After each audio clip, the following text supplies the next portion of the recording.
In this tutorial, we're going to be learning how to make this cowl neckline dress with cross at the back. So guys, make sure to like and subscribe. That really encourages me a lot. So let's get started with the video.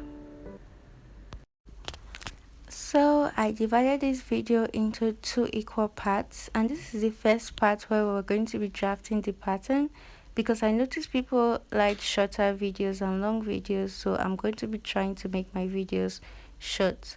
So let's get started with the pattern.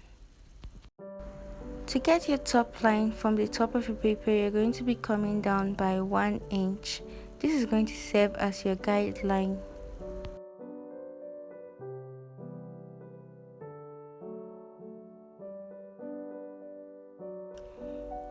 Now that we came down 1 inch from the side of your paper, also come in by 1 inch, and this is also going to serve as a guideline.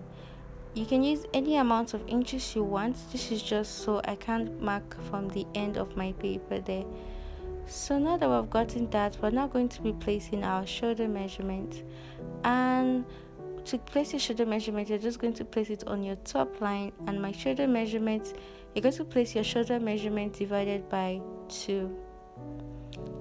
Now you're going to be placing your neck width, and the standard neck width is 3 inches. So from the edge there, I'm going to be placing 3 inches. Now for the neck depth is also 3 inches, and that is a standard. If this is the front pattern we're drafting, so I'm not going to use a curve, and I'm going to curve it. Okay, so now that we've gotten our neckline, next we're going to get our shoulder slope, and the shoulder slope is usually 1 inch from our shoulder.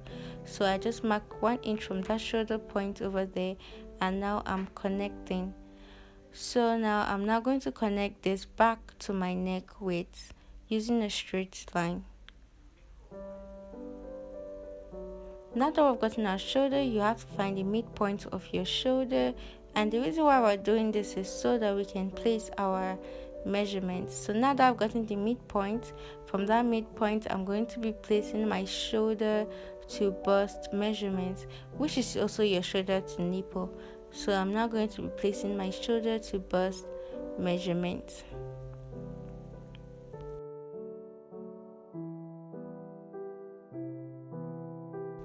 From the midpoint again, I'm now going to be placing my shoulder to waist measurement, and mine is 16.25 inches, so I'm marking that across.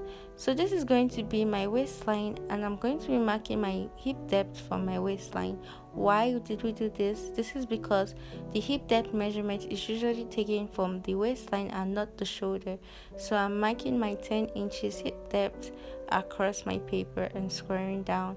So now from the waistline again, I'm now going to be marking my waist to my desired length, and I went for a 26 inches long dress from the waist, and I didn't want it to be too short or too long. So this is my hip line, and this is my hem line. Okay, I'm just going to correct that HEM. I think that is better for you guys to understand. Okay, so this is my hemline. So now what I have on my shoulder, I'm now going to be placing my shoulder divided by 2 on my bust line, just so that I can get a vertical measurement. So I'm just measuring my shoulder over there and placing the same measurement on my bust line, and I'm now going to use my straight ruler and connect those 2 points. Now from that shoulder slope over there, I'm going to be placing my armhole depth, and your armhole depth is your bust divided by 6 plus 1.5 inches. So I'm now marking that and marking it across my paper. Okay, now that we've gotten the armhole depth, you're just going to find the midpoint between your shoulder slope and your armhole depth. So I found the midpoint, and now I'm now going to be marking that across, and this is going to be my across chest line. So I'll label across chest. So now I'm not going to be placing my across chest measurement on my across chest line. So for the back, you're going to place my across chest divided by 2. So my across chest measurement divided by 2, and on this my armhole depth line, I'm going to be placing my bust measurement divided by 4, and I'm going to be minusing 1 inch from that. And this is because the fabric I'm using is stretchy, so if yours is not stretchy, you could just use your exact measurement. So I subtracted 1 inch from that. So on my waistline, I'm going to be marking my waist measurement divided by 4 minus 1 inch. So I subtracted 1 inch from that because my fabric is stretchy. So on my hip line also, I'm going to be placing my hip measurement divided by 4 minus 1 inch, and I'm going to place that on my hip measurement. So whatever I have on my hip measurement here, I'm going to subtract 2 inches from it. I'm going to subtract whatever I have in my hip measurement and place it on my hemline. So I'm going to subtract 2 inches from whatever I had there on my hip measurement and place it on my hemline, and this is to taper the dress, make the dress a little bit tighter at the bottom. So now I'm now going to be using my cuff to connect the points together.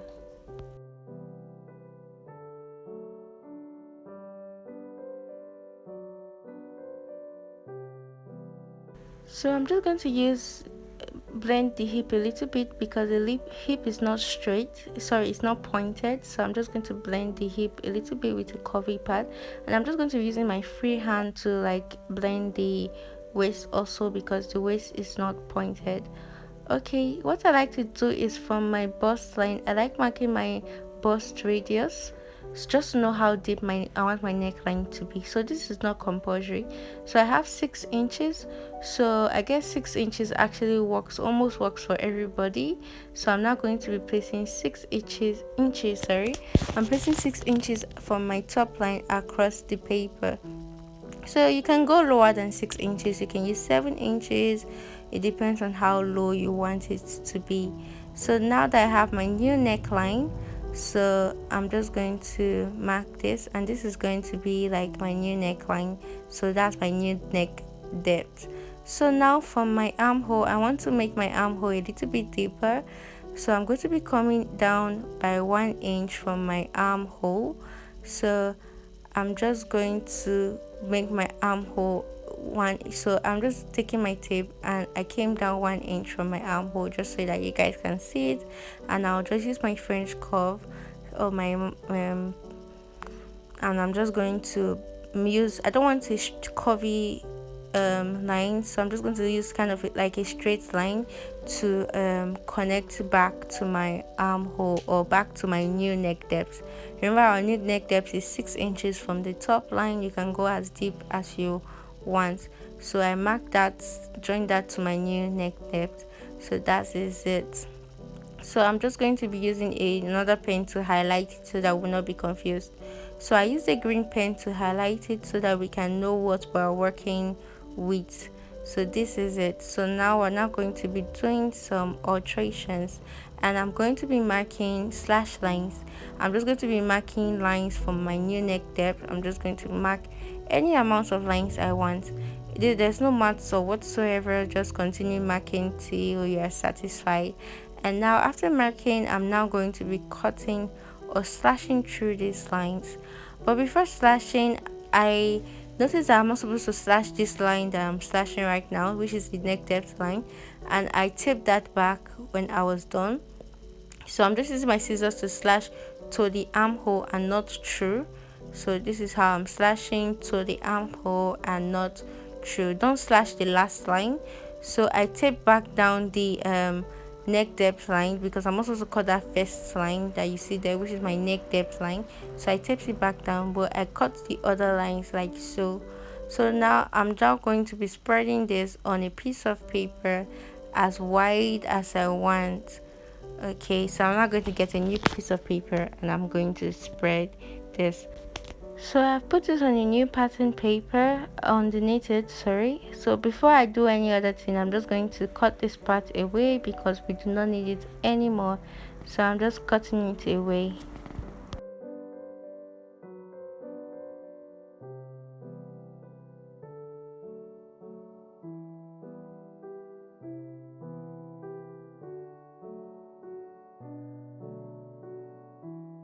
So next, make sure you measure your armhole curve, which is from your new neckline. So I'm just going to measure what I have there from my new neckline to my armhole depth, and I'm going to tell you why.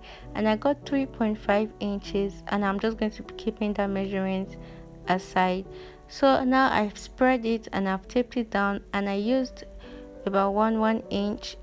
I used 1 inch because I do not want it to the spread to be too much, and I was okay with that. So you can spread it as wide as you want. So now I'm now going to be extending my center front line. This is the center front line, and I'm just going to be extending it upwards like so.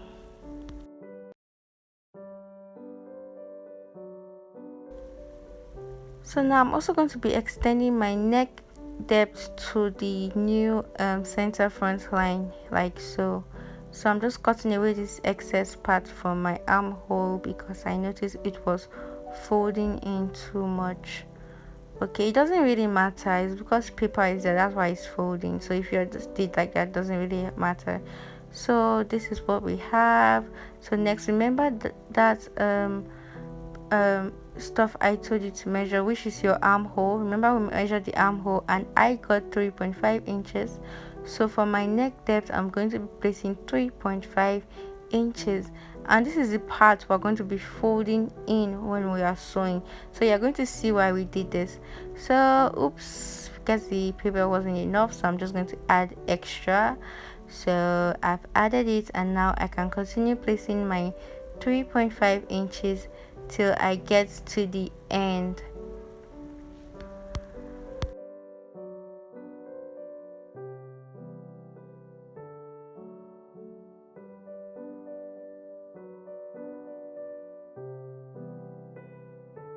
So I've gone ahead to add my allowance, and I added 0.5 inches allowance round this pattern because I don't really need to make any adjustments or whatsoever, and we're going to be cutting the center front unfold. So now I'm just going to fold in my hem, and I'm now going to be cutting away. I'm just going to be cutting.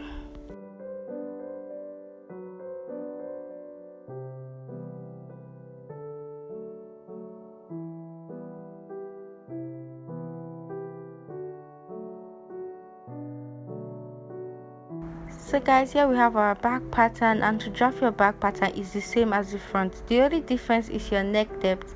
The neck depth is going to be 1 inch, and your across chest, you're going to be placing your across back measurement divided by 2, where we placed our across chest measurement, and that's all.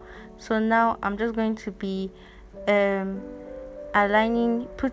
my front pattern on my back pattern to see if they are the same. Like I said, it's the same process, the only difference is your neck depth. So now I'm not going to come down 1 inch from my armhole, just like we did for the front. Remember, we came down 1 inch from the armhole, so we increased the armhole depth. And now I'm not going to be covering this as deep as I want the neckline to be. So I don't want mine to be too deep. So for my new armhole depth, I came down by 2 inches or so because I do not want it to be too deep, and I'm just going to be covering it there. It just serves as a guide. This depends on you how deep you want it to be. So now I'm now going to be placing 0.5 inches on my new back neckline, and I'm not going to be measuring from the top line to the neck depth, and this will help me determine how long I want my strap to be. So here I have about 10 inches or 10.5 inches. So I'm now going to keep this aside. Make sure you do the same thing for your front so that you can know how long your strap will be. And to know your strap length, you're now going to add your back neck depth and your front neck depth to know how long your strap will be. So now I'm just cutting it off, and we are done. And this is the back pattern, and it was that simple. This is the front pattern. So thank you guys so much for watching this tutorial. I'm going to see you next when we start sewing the dress. Bye.